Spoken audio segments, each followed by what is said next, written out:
ഇന്നലെ അന്തരിച്ച കവിയും സാഹിത്യകാരനുമായ പത്മശ്രീ പി നാരായണക്കുറുപ്പിന്റെ സംസ്കാര ചടങ്ങുകൾ ഇന്ന് നടക്കും. വൈകിട്ട് 3:30 തൈക്കാട് ശാന്തി കവാടത്തിലാണ് സംസ്കാരം. വാർദ്ധക്യ സഹജമായ അസുഖങ്ങളെ തുടർന്ന് തിരുവനന്തപുരം പേരൂർക്കട ഇന്ദിരാനഗറിലെ വസതിയിൽ ഇന്നലെയായിരുന്നു അന്ത്യം.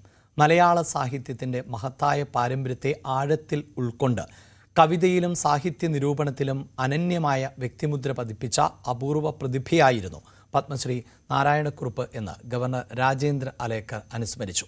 കവിതയ്ക്കും നിരൂപണത്തിനും മലയാള ഭാഷയിൽ പുതിയ ഭാഷ്യം രചിച്ച സാഹിത്യകാരനായിരുന്നു നാരായണക്കുറുപ്പ് എന്ന് മുഖ്യമന്ത്രി വി.ഡി. സതീശൻ അനുശോചനക്കുറിപ്പിൽ വ്യക്തമാക്കി. പ്രതിപക്ഷ നേതാവ് പിണറായി വിജയൻ, ആരോഗ്യമന്ത്രി കെ. മുരളീധരൻ, ബി.ജെ.പി. സംസ്ഥാന അധ്യക്ഷൻ രാജീവ് ചന്ദ്രശേഖർ, ബി.ജെ.പി. മുൻ സംസ്ഥാന അധ്യക്ഷൻ കെ. സുരേന്ദ്രൻ എന്നിവർ ഉൾപ്പെടെ നിരവധി പ്രമുഖർ പത്മശ്രീ പി നാരായണക്കുറുപ്പിന്റെ നിര്യാണത്തിൽ അനുശോചനം രേഖപ്പെടുത്തി.